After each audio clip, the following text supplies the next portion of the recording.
की राह पर चलने के लिए ज्ञान का प्रकाश बहुत जरूरी होता है। धर्म की राह पर चलते चलते एक ऐसा समय आता है जो प्राणी मात्र में उसको परमात्मा के दर्शन होते हैं।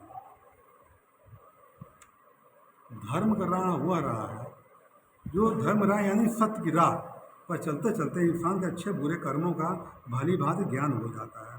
फिर उस प्राणी से भूल कर भी कोई पाप कर्म नहीं होता है।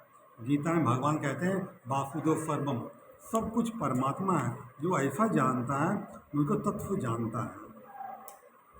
ज्ञान की उच्च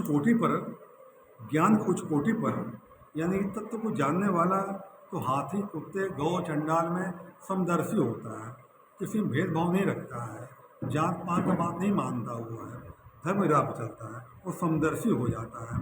ऐसा प्राणी चारों तरफ से शांति से घिरा रहता है।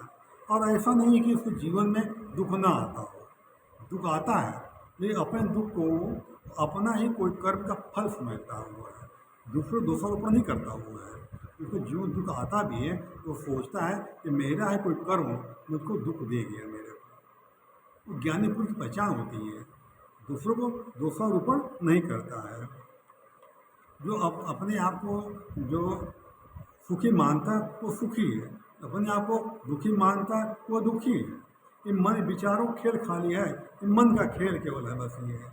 जो मान लेता वही हो जाता है। रस्सी को सांप मान लेता वो रस्सी सांप बन जाती है, जो है कुछ नहीं है, फिर भी आशंका पैदा हो जाती है। इसलिए जीवन में हमेशा इंसान को अच्छे कर्म करने चाहिए। सबसे मीठा बोलो, सबका आदर करो, सबका सम्मान करो, जो दोगे बढ़ा के मिलेगा। तो प्रकृति के नियम है। धरती में एक बीज गेहूँ का बो देंगे बहुत सारे दाने पैदा करता है। इसी तरह हमारा किया कर्म हमको बढ़ा के मिल जाता है।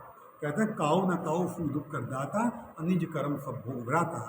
माता सीता का वनवास होता है तो माता सीता घास पर लेटी होती हैं तो निशानाथ लक्ष्मण कहते हैं कहीं ने बहुत अन्याय किया इसके साथ, कहा महलों की राजकुमारी मखमल गद्दे सोने वाली और घास पे सो रही है। तो लक्ष्मण कहते हैं काऊ न काऊ सुख दुख कर दाता, निज कर्म सब भोग भ्राता। तो सही बात है। अज्ञानी मनुष्य कहता है उसने बिगाड़ दिया, धोखा दे दिया, नुकसान कर दिया, उसका कसूर नहीं होता है। हमारा अपना प्रारंभ कर्म होता है, उसके द्वारा मिलना था, मिला, काम खत्म हो गया।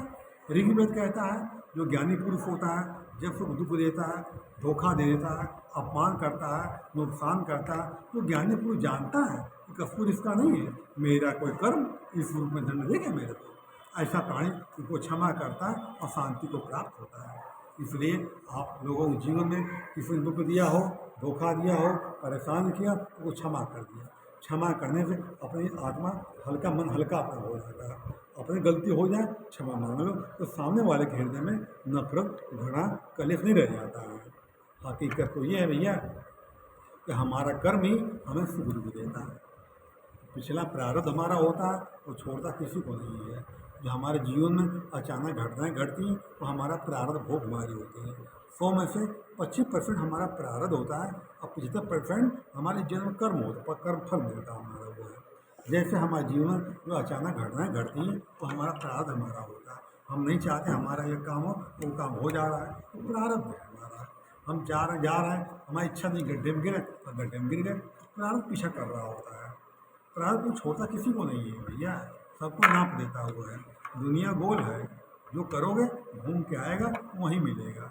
आप दुनिया में देखो, आँख उठा करके जितने लोग बुरा कर्म कर रहे हैं, गलत काम कर रहे हैं, सब फल भोग रहे हैं, सब सजा भोग रहे हैं। कितने जेल काट रहे हैं, कितने मर रहे हैं, कितने मारे जा रहे हैं, सब कुछ यही है।